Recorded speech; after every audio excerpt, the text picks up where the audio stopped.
Welcome to Tracking the Cats.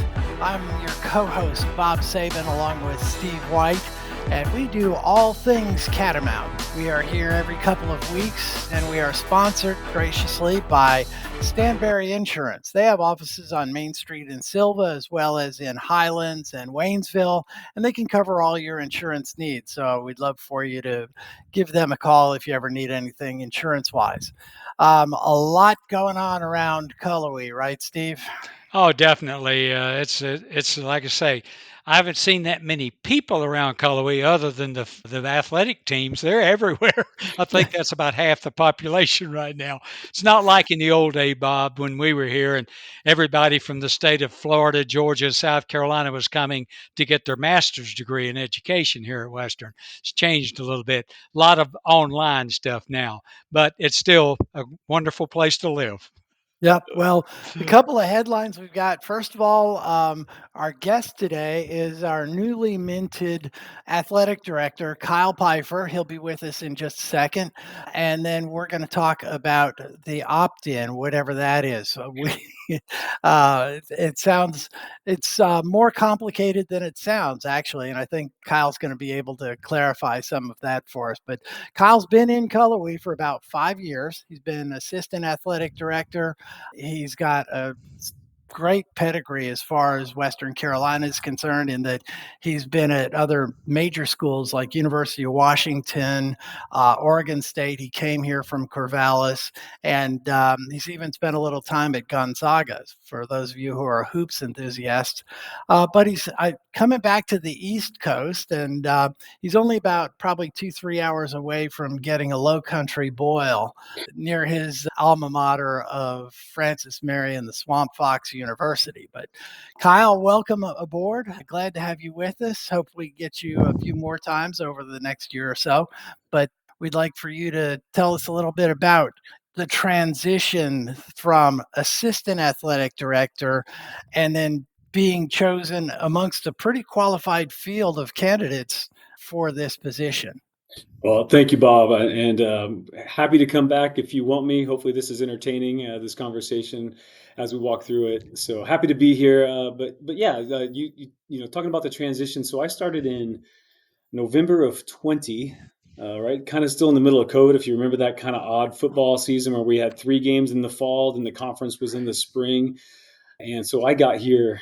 Man, there was hardly any students on campus. The cross country team was still running. I think the golf team might have played some events, but that was a pretty low point for that fall 20 for our athletics facilities and events. So after that, those spring caught right back up, and man, we had every sport going all at once. It felt like that spring, from soccer shifting, football shifting to the spring. And so as a deputy athletic director, I got thrown right into it, not knowing every protocol, not knowing every policy, but we held every event we could in all of our spaces, 6 feet apart, 7% capacity. Like, it was, I try not to think about those times, but it sticks with me. That's just because that was my first experience here in Cullowhee. So here we are a few years later, and yeah, happy to be the new athletic director. And Chancellor Brown giving me the opportunity to take kind of what we've started, some of the momentum that we've had over the last few years, and keep that rolling through. I'm pretty excited about this fall with our football team coming in, hoping soccer can look for a three-peat if they can.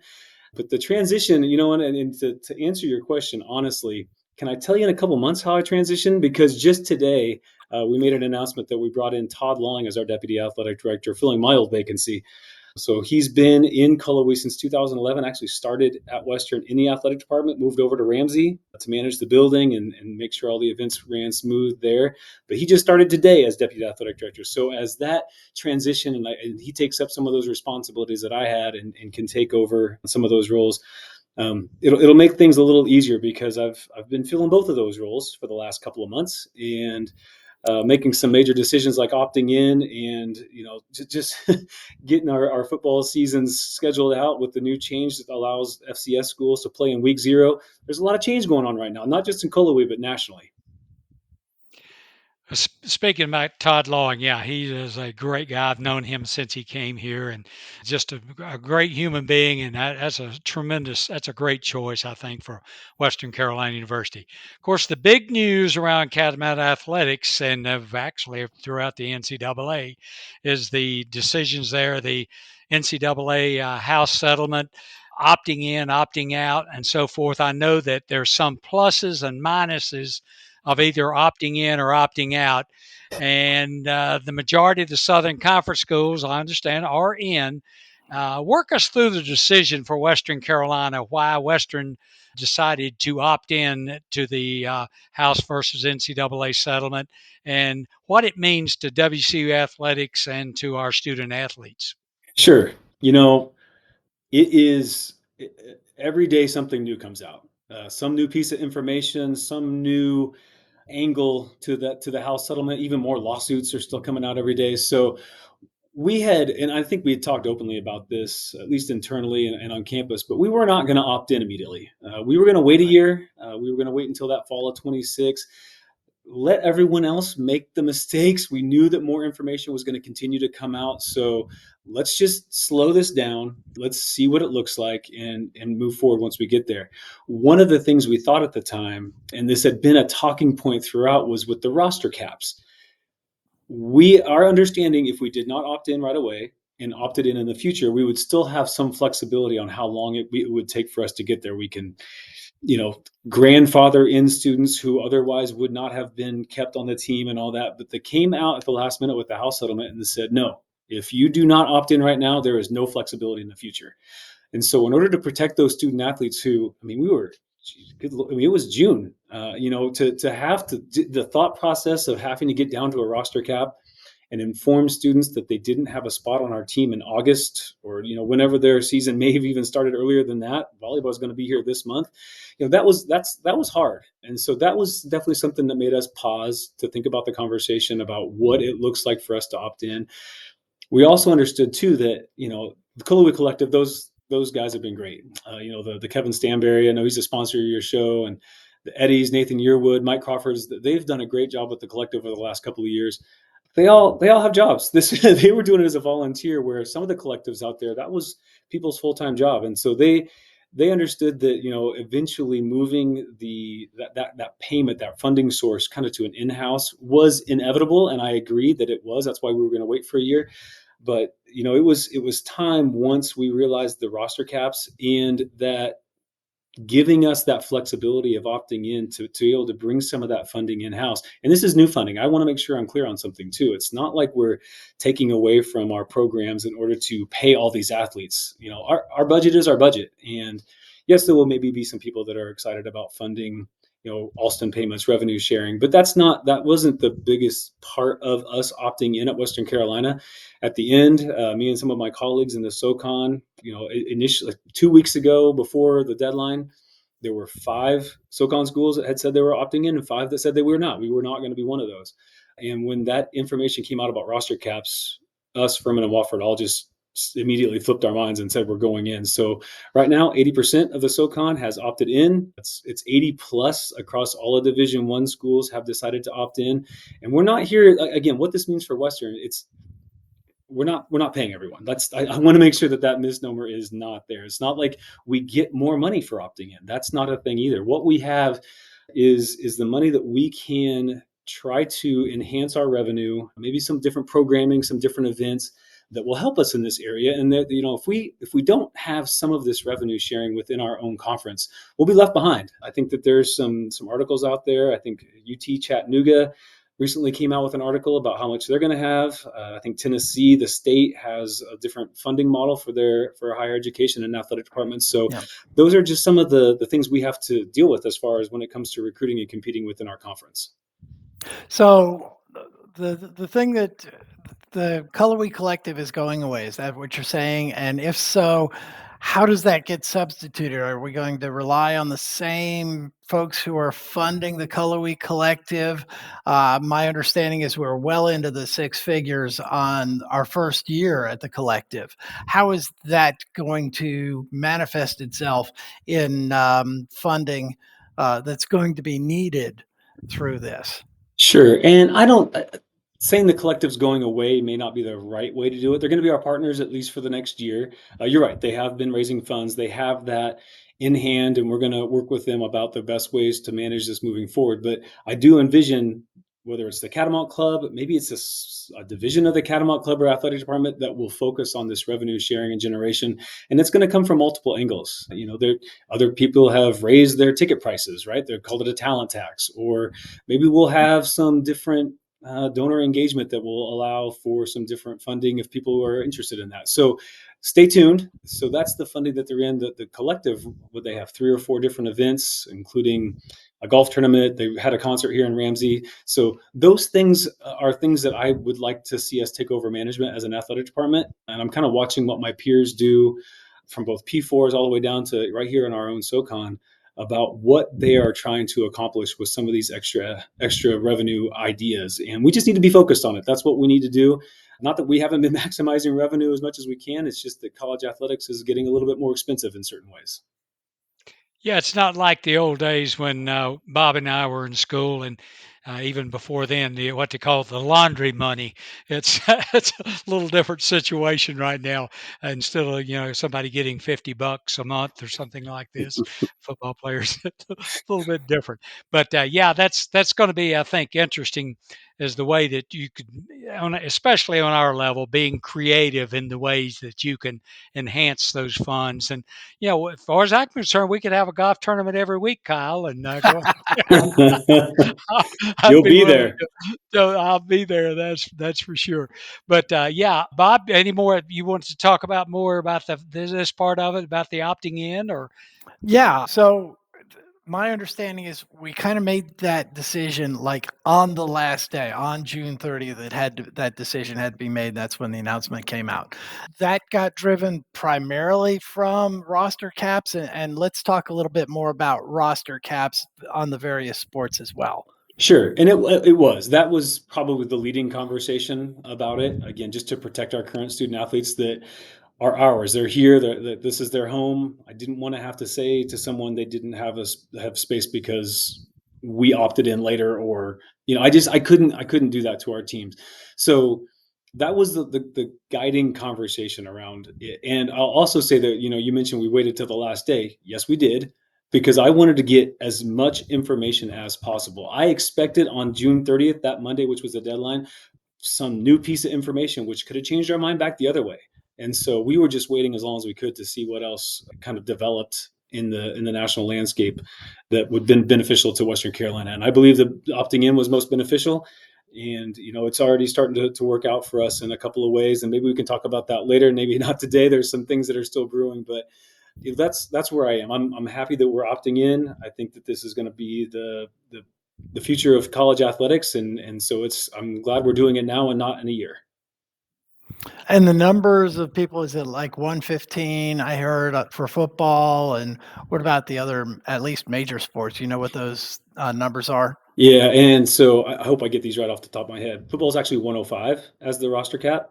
And so what we're allowed to, I'm going to use the term that's probably not, you probably haven't heard yet, but we were allowed to designate certain student athletes who would have otherwise not been on our team had we had to meet the 105 roster cap immediately. But we can designate them. They do not count against our roster cap, but they still continue on through graduation or eligibility until they kind of naturally leave Western Carolina. So that's the roster limit for football. The others that are probably most affected, baseball. He's used to, Coach Beck is used to operating around 45, maybe even up to 50, especially in the fall sometimes, just kind of depending on who's available and working through his roster. He has to get down to 34.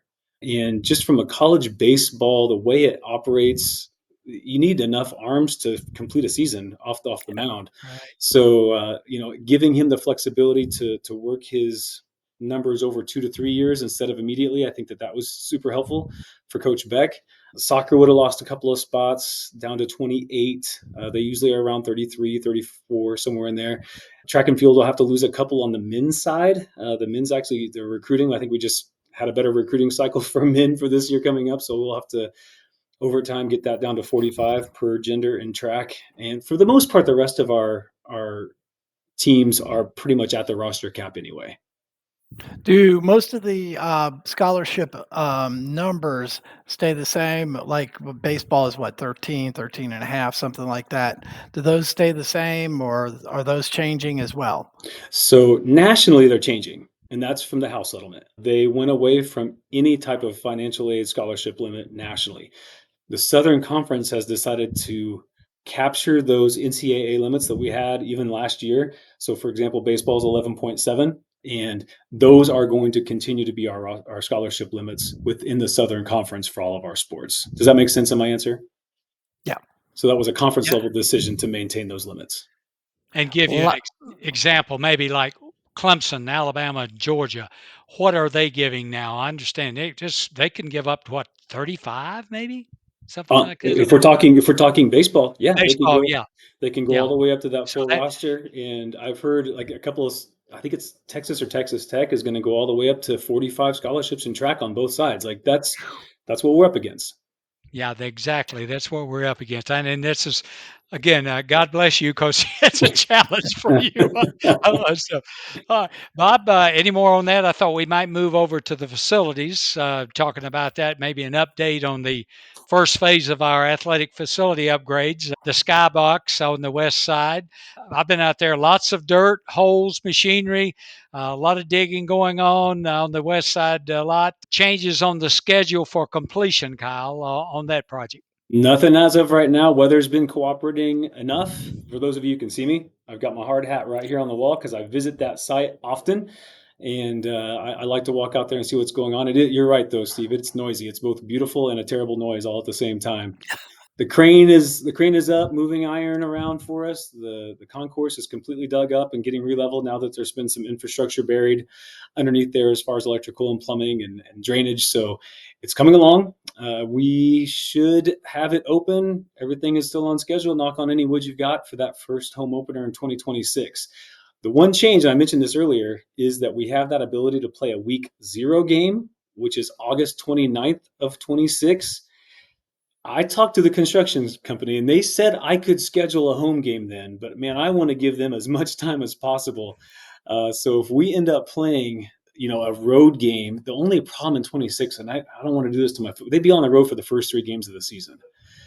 So as I get closer and as we talk to the conference, we'll see what we can do about that August 29th date. But I want them to have every day, hour, minute possible. Even if you have to have some wet paint signs coming up the steps the first time, that's fine as long as it's open for that first day.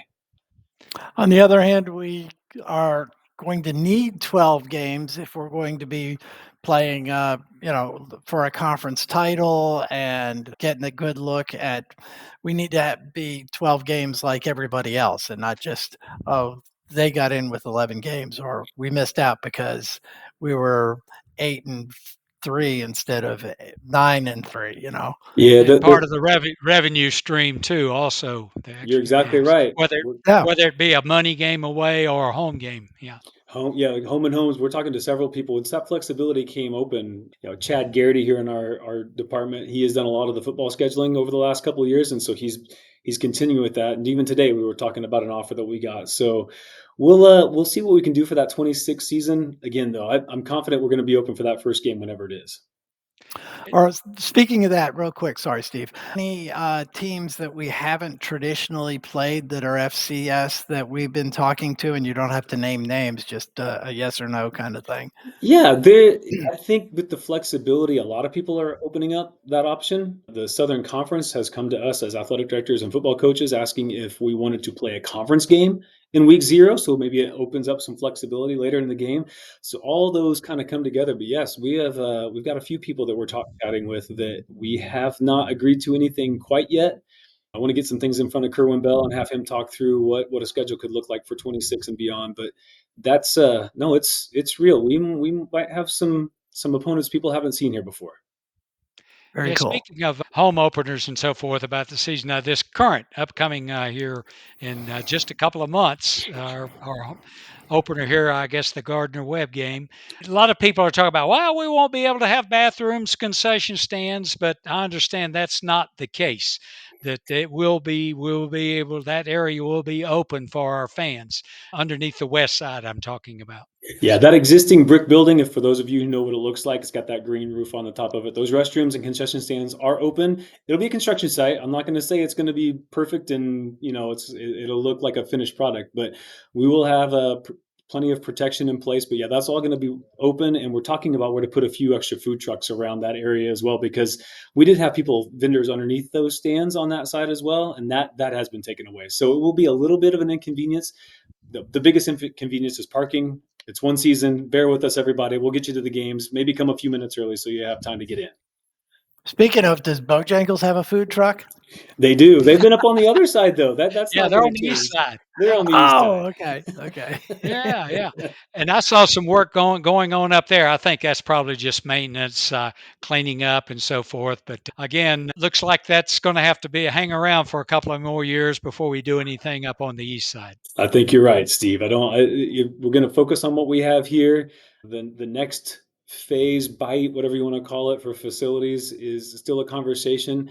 Depends. A lot of it depends on funding. I know people ask about the state and what happened at UNC Charlotte and all that. So we're checking all of our avenues for where some of that can come from. But we're starting to have some conversations about what could be next. And in my opinion, I'll just say it here. I'd love to see a new building for our weight room, our strength and conditioning center, be a little bit more upgraded and modern.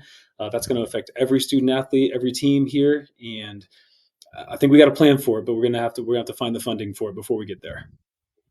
Well, speaking of funding, how did the Catamount Club, are the final numbers in from this year's job trying to Catamount Club? I know my fraternity brothers kicked in pretty well They did. and added the lamb chops. I'll give us a little hype there. Lamb to Kai, I'm hoping we topped it, but we'll see the announcement later on. My But guys always overall, win that.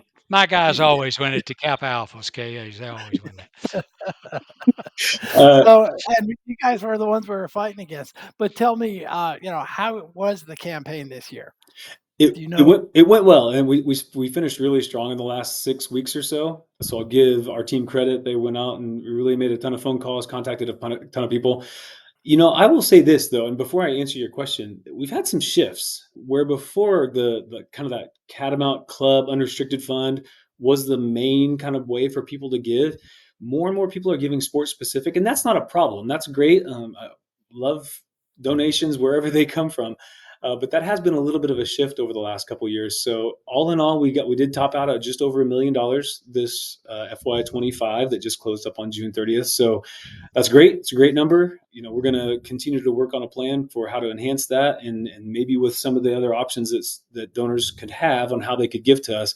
We'll see what drives people and get that in front of them.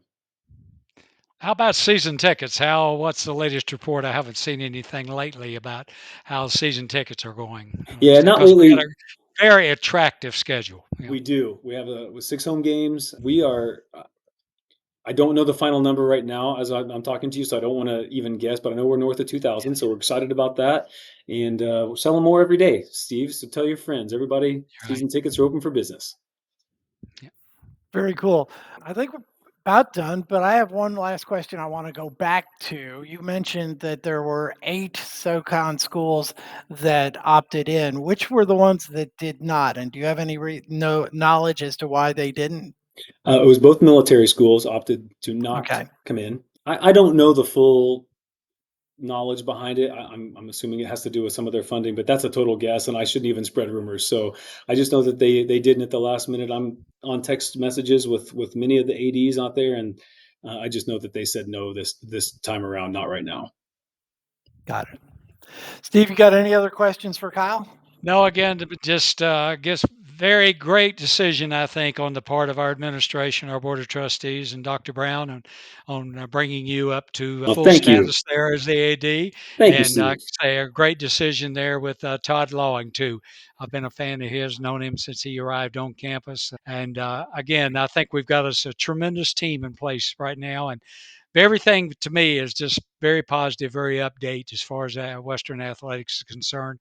If somebody just wants to, maybe, I don't know. I thought maybe, if y'all want to hand out $10 bills and go have everybody use the lottery and see if we can come up with another couple of, $1 billion, we'll see what happens. I don't know if that would be legal or not. Yeah, I don't know, and I don't know if strategy-wise, if that's the greatest, calculation on what we should do. But yeah, I appreciate you. Keep those ideas coming, Steve. Yeah, yeah, that one we better can that one. Yes. Well, on that note, we are thrilled to have you on today, Kyle. Really appreciate it. We look forward to having you back from time to time. We will see everybody again. We're going to wrap this up with Tracking the Cats today. As usual, we are brought to you by Stanberry Insurance in Silva, Waynesville, and Highlands. And we'll see you all again in 2 weeks. Thanks for your time.